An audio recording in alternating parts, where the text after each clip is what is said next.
అదేవిధంగా 2018 ఎన్నికలలో హరీష్ రావు గారు 25 మంది ఎమ్మెల్యేలకు ఎన్నికలలో అడిషనల్ ఫండింగ్ ఇచ్చారు, పార్టీ ఇచ్చింది కాకుండా. ఏడికేలు వచ్చినాయి హరీష్ రావు గారికి అన్ని డబ్బులు? 100% కాళేశ్వరంలో జరిగిన అవినీతి నుంచి వచ్చిన డబ్బులే. ఆయన ఆలోచన ఏం చేసిందంటే ఏమన్నా కొద్దిగా అటు ఇటు అవుతుందేమో రిజల్ట్, నా దగ్గర ఎమ్మెల్యేస్ ఉండాలని ఆలోచన చేశాను. నీకు అసలు అట్లాంటి ఆలోచన ఎందుకు వచ్చింది? నేను కట్టప్పలాంటోని కేసీఆర్ గారి దగ్గర ఉండేటోని అంటావు కదా, నీకేం అవసరం వచ్చింది ఎమ్మెల్యేస్కి సపరేట్గా ఫండింగ్ ఇవ్వడానికి? ఎవరికి తెలియదు అనుకుంటారా? ఇవి ఎవరు చెప్పరు అనుకుంటారా? ప్రతి ఒక్కరు చెప్తారు ఎమ్మెల్యేస్ ఓపెన్, నా పేర్లు కూడా తెలుసు, చెప్తే బాగుండదు, ఎమ్మెల్యేలు ఇబ్బంది పడతారు. నేను అనేది ఏంటంటే 2009లో రామన్న సిరిసిల్ల ఎలక్షన్లో మా బంధువుకు సంబంధించిన వ్యక్తులతోని 60 లక్షల రూపాయలు పంపినారు హరీష్ రావు గారు రామన్నను ఓడగొట్టడానికి. నిన్నగాక మొన్న ఒక వీడియో మీరు కూడా చూసిరు, ఒంటేరు ప్రతాప్ రెడ్డి గారిది. మీ మామయ్యను ఓడగొట్టమని ఎంతంటే అంత డబ్బులు ఇస్తా అని చెప్పిర్రని. ఓ పక్క కేసీఆర్ గారిని ఓడగొట్టాలి, ఓ పక్క కేటీఆర్ గారిని ఓడగొట్టాలి.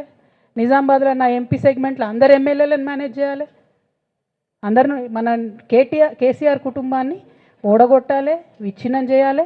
కానీ కేసీఆర్ గారి పేరుతో వచ్చేటటువంటి బెనిఫిట్స్ మాత్రం అన్నీ కావాలి. మరి ఇటువంటి వారిని నా రిక్వెస్ట్ కేసీఆర్ గారితో కేటీఆర్ గారితో, వారిని మీ పక్కన పెట్టుకొని నిజం మాట్లాడే నన్ను బయటకు పంపితే మరి పార్టీ బాగుంటుందా? దయచేసి ఆలోచన చేసుకోండి. నేనేమంటున్నా రామన్న మిమ్మల్ని అంటే,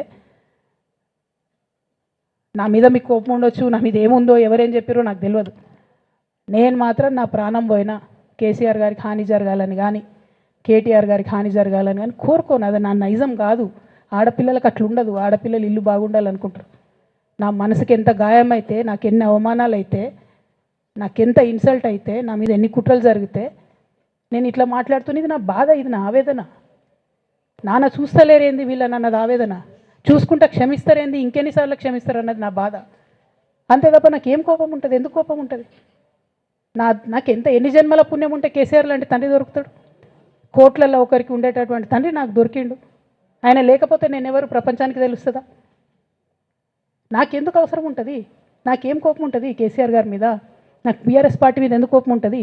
నాకు 27 సంవత్సరాలు ఉన్నప్పుడు నేను నా కొడుకుని చిన్న పిల్లగాన్ని పసిగుడ్డుని ఎత్తుకొని ఇక్కడికి వస్తే ఆ రోజు నుంచి ఈ రోజు వరకు నేను రోడ్డు మీదనే ఉన్నా, ఉద్యమాలే చేస్తున్నా, పోరాటాలే చేస్తున్నా, తెలంగాణ ప్రజల కోసం పనిచేస్తున్నా.